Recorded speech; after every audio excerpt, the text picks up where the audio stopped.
This is our 13th annual Gourd and Fiber Art Fine Art Show.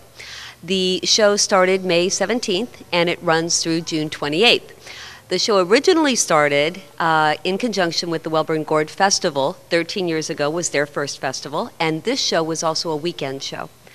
Over the years it grew in popularity, so we became a week, 2 weeks, 3 weeks, and its current iteration is 6 weeks preceding the festival. So sometimes there's artists that participate in both venues, and sometimes they're just here and not out there.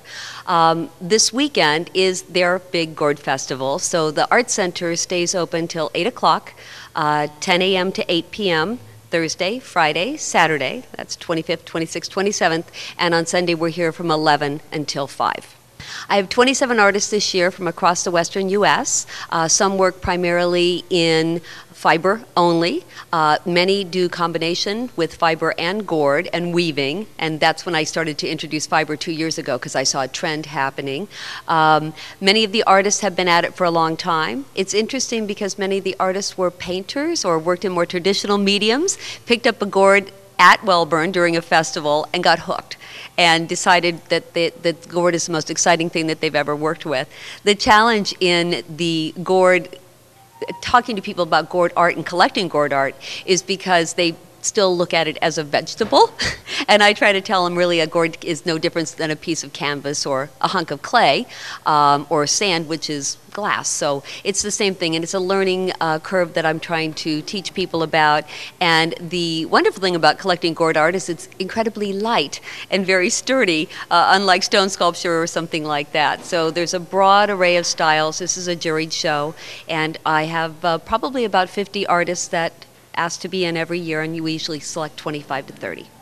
New artists are coming in all the time. It's interesting in gourd art because the learning curve doesn't seem to be as long as in more traditional mediums, so they can kind of jump right in it, especially if they've come from a different medium. One of the artists that's here, it's a husband-wife team, Larry and Judy Cunningham. He does fused glass, she does the gourds.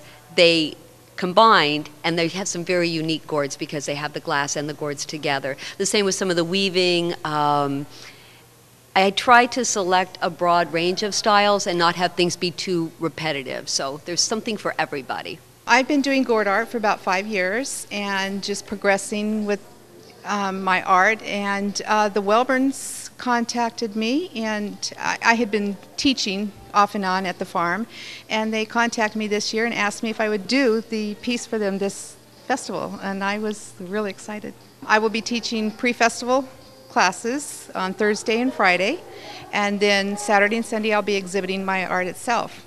And I am the featured artist this year, so I've done a really awesome piece that some lucky person's going to win this year, and it's valued at $1,200.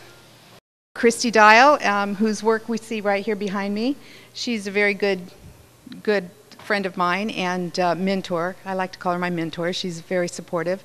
Carrie Deering is another dear friend and does some awesome work. Ruth Phillips. And I just walked through the door, so I'm not sure who else is here that I know. It looks like Don Weekey. I see some of his things over there. So I'm excited to see what's in here.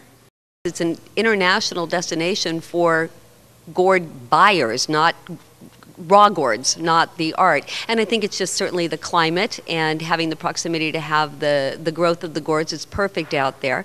And so one thing led to another. It's just where the gourds are, the gourd artists come, and the Wellborn is constantly developing new tools and dyes and stains, and the artists work with them, and the artists drive them to create new things. So it just keeps going. As a matter of fact, when I took over as the full director here 3 years ago, one of my things was to look at is changing up the show schedule, because we do 7 to 10 shows a year. And I thought, well, maybe the gourd show's reaching kind of its height, and maybe I can make it every other year. Well, that was wrong, and it's a mainstay, and it will continue to be a leader on our board, second only to the Wildlife Art Show that we do. What's coming next? We have 2 weeks down, and opening July 11th is our Galaxy of Glass. That's our 12th annual glass show, and that again is another very popular show. We have 28 artists from, actually I have them from East Coast also, coming in with a wide array of glass and We also have a collaboration with the San Diego Museum of Art that I'm excited about called Little and Large, and that is, there's 41 venues throughout San Diego County participating, and Fallbrook is the furthest north, and we're very proud to be a part of that. Easiest way is our beautiful new website, www.fallbrookart.org. We have 5 different art divisions, and our nonprofit is Fallbrook Center for the Arts Group. So we have the Art School down the street, Brandon Gallery, Art in Public Places, and the Arts Alliance. So this is our 14th year here at the Arts Center, and we like to think we're the cornerstone of the arts movement in Fallbrook.